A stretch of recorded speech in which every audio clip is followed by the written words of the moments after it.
اعوذ باللہ من الشیطان الرجیم بسم اللہ الرحمن الرحیم. ڈیئر ویورز، السلام علیکم ورحمۃ اللہ وبرکاتہ.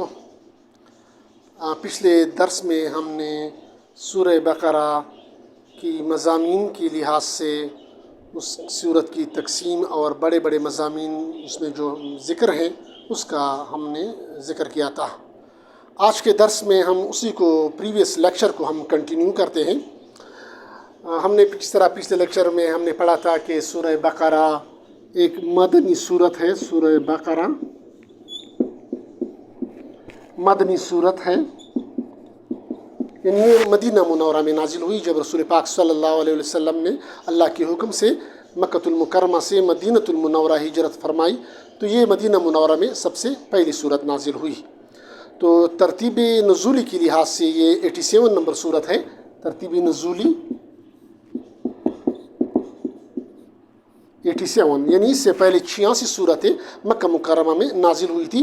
تو یہ نازل ہونے کی ترتیب سے یہ 87 نمبر صورت تھی. مدینہ منورہ میں پہلی صورت اور نازل ہونے ترتیب نزولی کے لحاظ سے یہ 87 نمبر 87 نمبر صورت تھی. اور ترتیب مصحفی کے لحاظ سے ترتیب مصحفی کے لحاظ سے یہ دوسری صورت ہے، یعنی قرآن پاک کی دوسری صورت ہے. قرآن پاک کی جو کتابی شکل ہے اس کی صورت کے لیے ترتیب کے لحاظ سے یہ دوسری صورت ہے، یعنی سورہ فاتحہ کے بعد ہے دوسری صورت. ہم نے ربط کے بارے میں ہم نے پڑھا تھا. اس صورت کا ربط ہم نے پڑھا تھا. ربط مین کنیکٹیویٹی ود دا پریویس سورہ، یعنی سورہ فاتحہ کے ساتھ اسی کنیکٹیویٹی. تو ہم نے دو مختلف پوائنٹس ڈسکس کیے تھے جو مختلف تفاسیر میں مذکور ہیں. تو اس میں ایک پوائنٹ ربط کنیکٹیویٹی پوائنٹ یہ تھا، کنیکشن پوائنٹ یا connectivity point with the connectivity یا کنیکشن ود دا پریویس سورہ. اس میں ایک یہ تھا کنیکٹیویٹی کا کہ وہاں پر سورہ فاتحہ میں وہاں پر دعا کی گئی تھی اہدنا الصراط المستقیم، یعنی جس طرح ہم ہر نماز میں سورہ فاتحہ پڑھتے ہیں اہدنا الصراط المستقیم، یعنی یا اللہ ہمیں صراط مستقیم کی ہدایت دے، یا اللہ ہمیں صراط مستقیم پہ چلنے کی توفیق عطا فرما. تو صراط مستقیم کیا ہے؟ تو ابھی وہاں پر صراط مستقیم کو مانگا گیا تھا، سورہ فاتحہ میں مانگا گیا تھا اللہ سے کہ اللہ ہمیں صراط مستقیم دکھا. تو یہاں پر سورہ بقرہ میں اللہ اس کا جواب دے رہا ہے کہ یہ لو ہدایت لے لو، یہ ہدایت کا یہ جامع ہدایت ہے. فیہ ہدن، یعنی اس صورت کی سورہ بقرہ کی دوسری صورت میں ہدن، فیہ ہدن، اس میں ہدایت ہے. ذالک الکتاب لا ریب فیہ ہدن، اس میں ہدایت ہے. تو یہ کنیکٹیوٹی پوائنٹ یہ ہے کہ وہاں پر ہدایت مانگی گئی. اب یہاں پر اللہ پاک فرما رہا ہے کہ یہ لو ہدایت. اگر آپ اللہ کے پاس اللہ کے راستے پہ پہنچنا چاہتے ہیں، آپ کامیاب ہونا چاہتے ہیں، تو آپ اس ہدایت کو، اس فریم ورک کو فالو کریں، یہ ماڈل فالو کریں جو ماڈل میں اس سورہ بقرہ میں پورا ماڈل دیا گیا ہے، زندگی گزارنے کا پورا ماڈل دیا گیا ہے. تو یہاں پر اب مضامین کے لحاظ سے اس کی ترتیب آن دا بیسس آف ٹاپکس یا مضامین، اس صورت کی ٹاپکس کے لحاظ سے یا مضامین کے لحاظ سے درجہ بندی، یعنی اس میں بڑے بڑے مضامین کون سے ذکر کیے گئے ہیں. تو مضامین کے اعتبار سے اس صورت کو سورہ بقرہ کو جس میں ٹوٹل کتنے آیات ہیں؟ 286 آیات ہیں. ایک سے لے کر پھر ہم آیت نمبر 1 سے لے 286، ٹوٹل 286 کیا ہے؟ آیات ہیں. اب ان 286 آیات کو تقسیم کیا گیا ہے انٹو 4 پارٹس. اس طرح پہلے میں نے ذکر کیا based on the topics mention in the سورہ. اس سورت میں جو مضامین ذکر ہیں اس کے لحاظ سے اس کو 4 حصوں میں تقسیم کیا گیا ہے یا پارٹس میں تقسیم کیا گیا ہے. تو 4 پارٹس کیا ہیں؟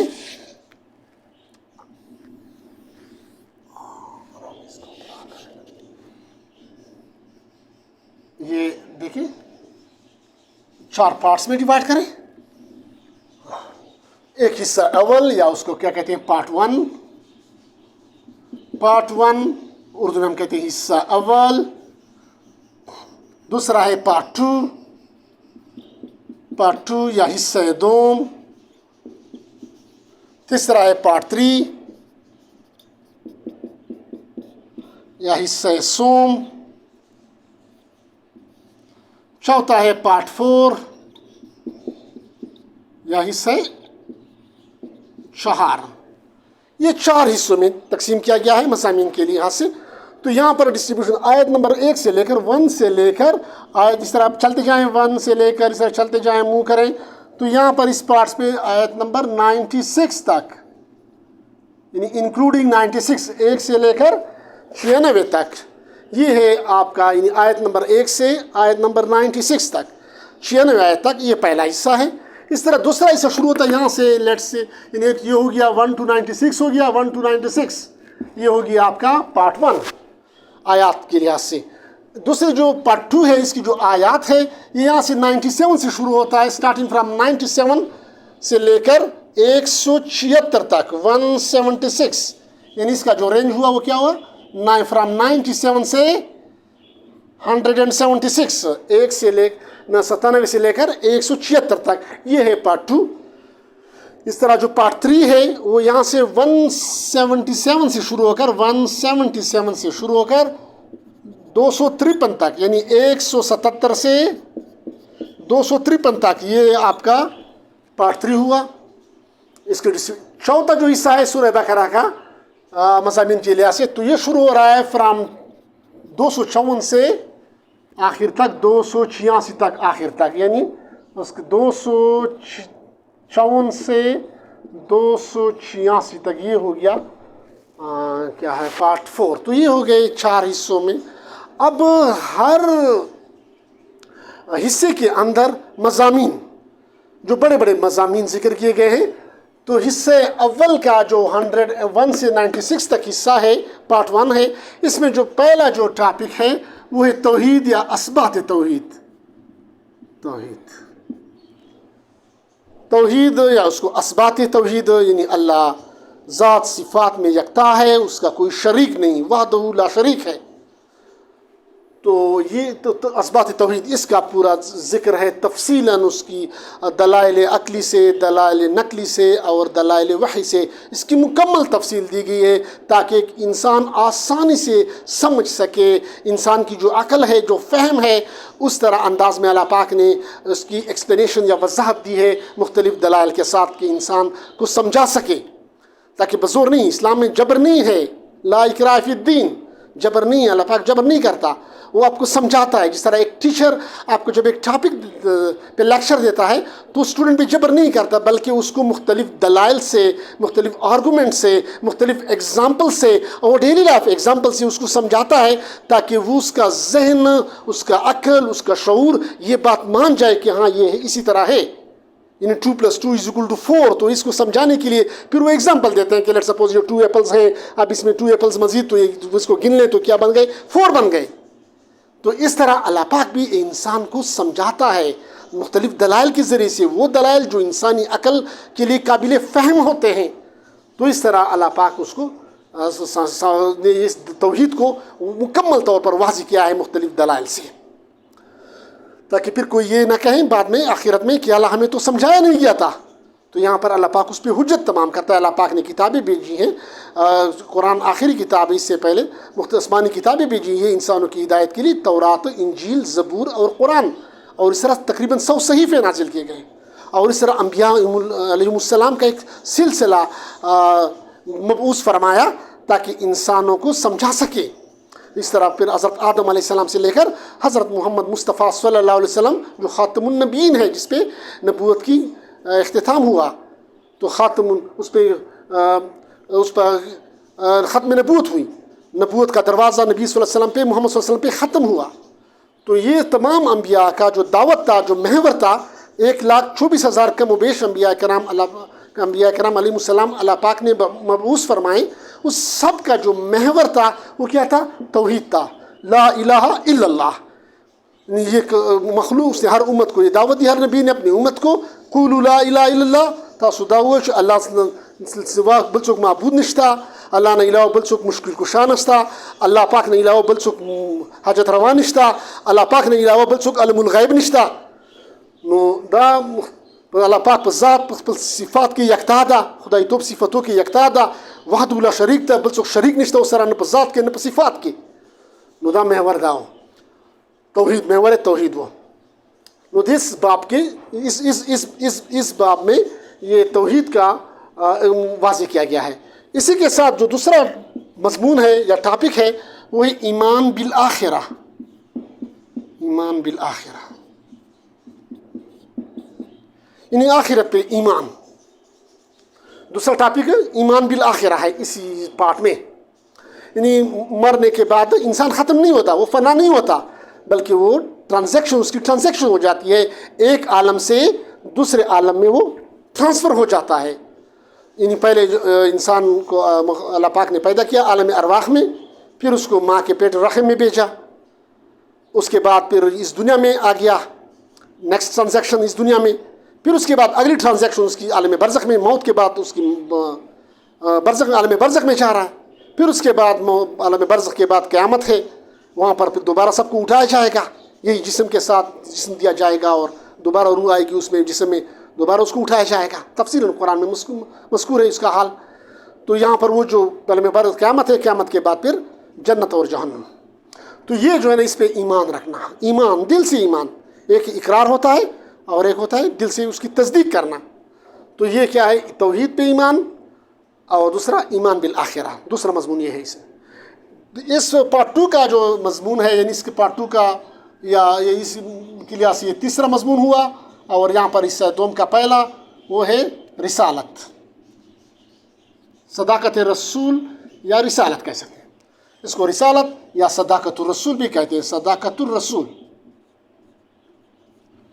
جس طرح میں نے کہا کہ توحید کے لیے اثبات توحید بھی کہہ سکتے ہیں, اور یہاں پر رسالت کے لیے صداقت الرسول, رسول پاک صلی اللہ علیہ وسلم کی صداقت. یعنی یہ صداقت, یہ اس بات کی صداقت کا دلیل سے پھر وہی بات عقلی, نقلی اور دلائل عقلی, دلائل نقلی. نقلی یہ ہوتا ہے کہ جو دوسرے انبیاء کرام کی اس سے ریفرنس دینا, اردو میں ہم اس کو دلائل نقلی کہتے ہیں, دوسرے کا ریفرنس دینا, دوسرے کا حوالہ دینا, اس کو نقلی کہتے ہیں. اور دلائل عقلی وہ دلیل جو اس کو عقل, انسانی عقل اس کو سمجھ سکے. اور ایک دلائل وحی, جو وحی کے ذریعے آسمانی وحی آتی ہے, اس کو دلائل وحی کہتے ہیں. اور پھر دلائل وحی کی بھی, آسمانی وحی کی بھی 2 قسمیں ہیں, ایک ہے وحی خفی اور ایک ہے وحی جلی. تو قرآن جو ہے نا وہ وحی جلی ہے, اور اس طرح حدیث رسول پاک صلی اللہ علیہ وسلم کے جو اقوال, رسول پاک صلی اللہ علیہ وسلم کے افعال, وہ کیا ہے, وحی کی دوسری قسم ہے, اور وہ ہے وحی خفی. یعنی وحی جلی, وحی خفی, یعنی دونوں پہ ایمان, یعنی قرآن اور حدیث. تو یہاں پر رسالت مضمون جو مینشن کیا گیا ہے وہ رسالت ہے. رسالت کے ساتھ دوسرا جو اس حصے کا جو دوسرا ٹاپک ہے صداقت رسول یا رسالت کے ساتھ, وہ ہے صداقت الکتاب, صداقت قرآن یا صداقت الکتاب, صداقت قرآن, صداقت الکتاب یا صداقت قرآن. یہ ہے اس کا دوسرا مضمون, اسی سے کا اس دوم کا دوسرا ٹاپک. یعنی یہ ڈسکرائب کیا گیا ہے اس حصے میں کہ قرآن اللہ پاک کی کتاب ہے, یہ آسمانی وحی ہے, اللہ کا کلام ہے. اور اس طرح پچھلے لیکچر میں بھی ہم نے کہا تھا کہ قرآن مخلوق نہیں ہے بلکہ یہ اللہ کا کلام ہے. تو یہ ہدایت کا ذریعہ ہے تمام انسانوں کے لیے, قیامت تک آنے والی انسانوں کے لیے, ہر دور کے انسانوں کے لیے ہدایت کا ذریعہ ہے, ہدایت کا سرچشمہ ہے. تو اس میں دوسرا ٹاپک صداقت قرآن ہے. اس طرح پارٹ 3 میں یہ ہو گئے 4 جو ٹاپک ہو گئے, توحید, ایمان بالآخرہ, رسالت اور صداقت قرآن. یہ 4 اہم مضامین ہو گئے. یعنی سورہ بقرہ کے یہ 4 اہم مضامین ہیں. یہ جو پہلے 2 پارٹس میں 2 حصوں میں ڈسکرائب کیے گئے ہیں, مینشن کیے گئے ہیں. اب ان 4 مضامین جو 4 ٹاپکس ہیں, اس کو پریکٹس کرنے کے لیے, اس کو امپلیمنٹ کرنے کے لیے, اس کو عمل میں لانے کے لیے پھر دوسرے کیا ہے 4 مضامین ہیں جس کو مبادی بھی کہتے ہیں, یا انگریزی میں آپ کہہ سکتے ہیں پریکٹسز بھی کہہ سکتے ہیں. تو یہ ہے ان 4 چیزوں کو ابھی اس کو عمل میں لانے کے لیے دیر آر another 4 ٹاپکس یا 4 میجر ٹاپکس ہیں. وہ جو اس میں مینشن ہے یہاں پر ہے جہاد فی سبیل اللہ, جہاد فی سبیل اللہ, یعنی اس حصے کا جو پہلا ٹاپک ہوا جہاد فی سبیل اللہ, یعنی اللہ کے راستے میں جہاد کرنا. اب جہاد کے اس قرآن پاک میں اس کے مفہوم دیا گیا ہے، اس کی وضاحت دی گئی ہے، حدیث میں اس کی وضاحت دی گئی ہے۔ جہاد کی مختلف قسمیں ہیں، تقریباً تفاسیر نے اس کی 9 اقسام بیان کی ہیں، جہاد کی 9 اقسام بیان کی ہیں، 9 قسمیں بیان کی ہیں۔ اس میں جہاد باللسان ہے، زبان سے جہاد کرنا، جہاد بالقلم ہے جس طرح، اور جہاد بالسیف۔ تو یہاں مختلف جہاد کی قسمیں ہیں، اور اس میں قرآن کو بیان کرنا، اس کو جہاد کبیر کہا گیا ہے۔ قرآن میں جہاد، قرآن پاک میں قرآن کی تبلیغ کو، قرآن کو بیان کرنا، قرآن کو دوسروں کو سکھانا اور سمجھانا، اس کو جہاد کبیر کہا گیا ہے۔ اور اس طرح جہاد کی ایک قسم کیا ہے؟ قتال فی سبیل اللہ، اللہ کے راستے میں قتال کرنا۔ تو بہرحال اس کی تفصیل بعد میں آئے گی، مختلف اس سورہ بقرہ میں اس کی تفصیل، یعنی اس حصے میں تفصیل دی گئی ہے۔ پھر انشاءاللہ جب ہم وہاں پر درس کریں گے تو ایکسپلین کریں گے۔ اب اس کے ساتھ جو دوسرا جو ٹاپک ہے اس حصے میں، وہ ہے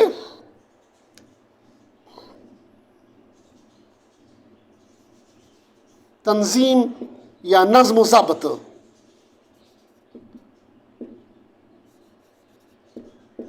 نظم و ضبط یعنی اس کے لیے پھر مختلف تنظیم دی گئی ہے، اس کے لیے نظم و ضبط یا اس کے لیے ڈسپلن۔ یعنی ڈسپلن کیا ہوگی؟ اگر جہاد کرنا ہے تو جہاد کے لیے کیسی کیا جائے، کہاں پہ کیا جائے، کس طرح کیا جائے، اللہ کی رضا اور رسول صلی اللہ علیہ وسلم کے طریقے پہ کیا جائے تو وہ طریقہ کیا ہے۔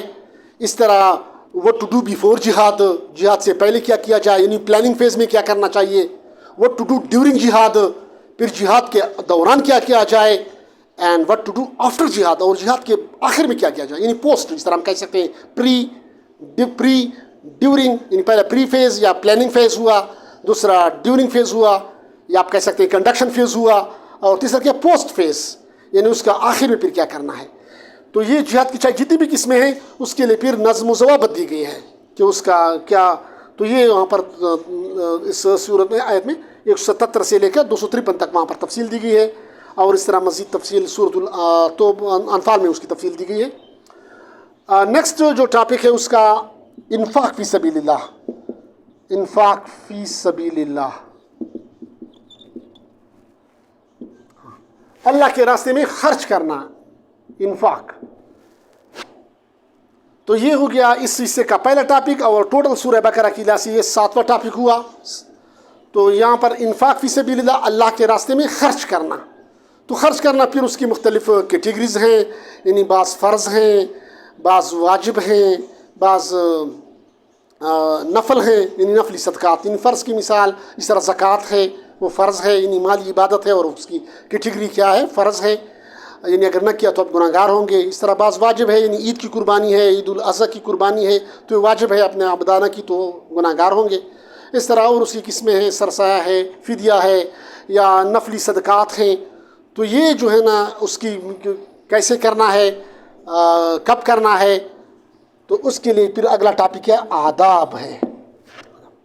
یعنی یہ نہیں کہ ایک بندہ جتنا زیادہ پیسے خرچ کرے وہ پھر زیادہ ثواب کما لے گا، نہیں، اللہ کے دربار میں یہ نہیں ہے، بلکہ اس کے لیے بھی کچھ آداب دیے گئے ہیں کہ اگر بندہ سپوز 1 کروڑ روپے، 1 ارب روپے بھی خرچ کر لیں، تقسیم کرے، غریب و مساکین میں تقسیم کرے، لیکن اگر وہ مال کیا ہو؟ حرام ہو، تو اللہ پاک اسے قبول نہیں کرے گا۔ یعنی چاہے وہ آپ کو لگ رہا ہے کہ 1 ارب روپے اس نے خرچ کیے، لیکن اس کی کمائی حرام کی کمائی ہے، تو یہ اللہ کو قبول نہیں ہے۔ دوسرا بندہ ایک غریب بندہ ہے، اس کی حلال رزق ہے، اس حلال میں سے فرض کرو اس نے 100 روپے اس نے صدقہ کیے، تو یہاں پر اس کو وہ 100 روپے کی جو ویلیو ہے، وہاں پر اس کی جو ویٹیج ہے، اس کی قبولیت ہے، وہ اس 1 ارب سے کیا ہے؟ زیادہ ہے۔ تو یہاں پر مطلب ہے کہ اس کا آداب کا خیال رکھنا کہ آپ نے اگر صدقہ کرنا ہے، مالی عبادات کرنی ہے، تو اس میں یہ دیکھنا ہے کہ اس کا اللہ کا حکم ہو، نبی صلی اللہ علیہ وسلم کا طریقہ ہو، اور اس میں کیا ہو؟ اللہ کی رضا ہو، اخلاص ہو، تاکہ آپ کا مقصد صرف اخلاص ہو۔ اب فرض کرو مال حلال کا ہے، لیکن کوئی بندہ اس وجہ سے خرچ کر رہا ہے کہ لوگ اس کو بڑا سخی کے نام سے ڈکلیئر کریں، یا اس کو سخی کے نام سے یاد کریں، یا اس کو پھر کل اس پر احسان جتلا سکیں، یا کل الیکشن میں پھر اس کو جتلا سکے کہ میں نے آپ لوگوں کے لیے میں یہ کام کیے تھے، یہ کام کیے تھے، ٹیوب ویل لگائے تھے، یہ واٹر پمپ لگائے تھے، فلاں پریشر پمپ لگائے تھے، تو ابھی آپ نے مجھے ووٹ دینا ہے، اور پھر اس کو جتلانا، تو یہ نہیں، یہ اس کو اللہ اس قسم کا صدقہ اللہ کو قبول نہیں ہے. یعنی وہ صدقہ، یعنی آپ نے صدقہ اگر کر لیا تو پھر اس کو بچانا ہے. کس چیز سے بچانا ہے؟ اس سے ریاکاری سے بچانا ہے، اس کو لوگوں پر جتلانا اس سے بچانا ہے، اور اس طرح پھر یعنی اس کی پھر دشمن ہے، آپ کے صدقہ کو ضائع کرنے کے دشمن ہے. اور ایذا دینا، کسی کو لوگوں کو یہ بتلانا کہ میں نے اس کو یہ چیز دی تھی تو اب یہ مجھے ووٹ کیوں نہیں دے گا، یا میرے لیے یہ کام ابھی کیوں نہیں کرے گا، میں نے تو اس کو اتنا جو ہے نا صدقہ دیا تھا. تو یہ کیا ہے؟ اس پہ ایذا، اس بندے پہ ایذا دینا. تو ان چیزوں سے پھر بچنا. بہرحال اس کی تفصیل پھر ہم یہاں پر پڑھیں گے انشاءاللہ 254 سے لے کر 286 تک. تو اوورال ان سمری کیا ہوا؟ ٹوٹل کتنے مضامین ہو گئے اس سورہ بقرہ میں؟ ٹوٹل 8 مضامین ہو گئے، یعنی 2 2 2 2 اینڈ 2، یعنی 8 مضامین ہو گئے. اور یہ اس کی آیات کی وجہ سے ترتیب ہو گئی کہ پہلے حصے میں 1 سے لے کر 96 تک حصہ اول، اور اس میں یہ 2 مضامین اثبات توحید اور ایمان بالآخرہ. اس طرح دوسرا حصہ پارٹ 2 شروع ہوتا ہے 97 آیت نمبر 97 سے لے کر 176 تک. اس میں کون سے ٹاپکس ہیں، کون سے مضامین ہیں؟ رسالت یا صداقت الرسول، اور دوسرا صداقت قرآن. اس طرح تیسرا حصہ سوم، وہ شروع ہو رہا ہے آیت نمبر 177 سے لے کر آیت نمبر 253 تک. اور اس میں جو ٹاپکس ہیں وہ ہے ایک جہاد فی سبیل اللہ، اور دوسرا تنظیم یا نظم و ضبط ڈسپلن. چوتھا جو پورشن ہے پارٹ 4، وہ شروع ہو رہا ہے 254 سے لے کر 286 تک، اور اس میں 2 مضامین انفاق فی سبیل اللہ اور آداب. تو ٹوٹل اوورال ہم یہ 4 حصے اور اس میں 8 مضامین ہو گئے. اب آتے ہیں حصہ اول کی طرف، پارٹ 1. اب ہر حصے میں کیا ہے؟ 4 چیپٹرز ہیں. There are 4 chapters in each part. یہاں پر اگر ہم دیکھیں سپوز پارٹ 1 ہے تو پارٹ 1 کے اندر یہ کیا ہے؟ 4 چیپٹرز ہیں. چیپٹر 1، یا اگر میں اس کو نام دوں، پارٹ 1 ہے تو اس کو اگر نام دے دوں 1.1، یعنی چیپٹر 1 کا پہلا چیپٹر، پارٹ 1 کا پہلا چیپٹر سپوز، یا آپ چیپٹر 1 آپ اسے کہہ سکتے ہیں. اس طرح دوسرا جو چیپٹر ہے اسی پارٹ 1 کا دوسرا چیپٹر.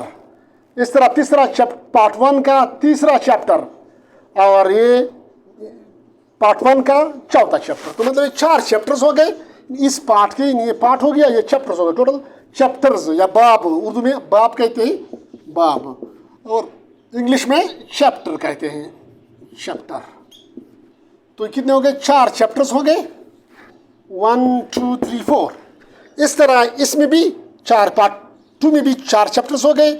تو چیپٹر 2.1 اگر ہم کہیں، 2.2، چیپٹر 2.3 اینڈ چیپٹر 2.4. یعنی 2 پوائنٹس، یعنی پہلا پارٹ 2 کا پہلا چیپٹر، پھر پارٹ 2 کا دوسرا چیپٹر، پارٹ 2 کا تیسرا چیپٹر، اور پارٹ 2 کا تیسرا، اور پارٹ 2 کا 4واں چیپٹر. دیز آر چیپٹرز یا ابواب ہیں. اس طرح یہ پارٹ 3 کے بھی 4 چیپٹرز ہیں.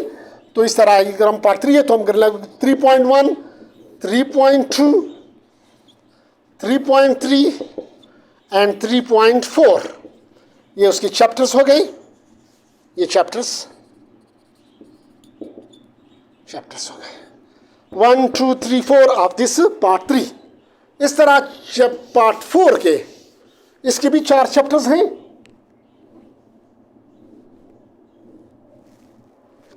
یعنی اگر ہم پارٹ 4 ہے تو اس کو میں 4.1، 4.2، 4.3 اینڈ 4.4. یہ کیا ہوگا؟ اس کے چیپٹرز ہو گئے. Chapters 1 2 3 4 of this part 4. تو اب آتے ہیں ہم اس کی ایکسپلینیشن کی طرف. اب اس پارٹ کی طرف پھر انشاءاللہ نیکسٹ پارٹس ہم اگلے لیکچر میں ہم اس کو ایکسپلین کریں گے. تو پہلا جو پارٹ 1 ہے اس کے اندر 4 چیپٹرز ہیں، اور یہ جو اس کا جو پہلا جو چیپٹر نمبر 1 آف پارٹ 1 وہ شروع ہوتا ہے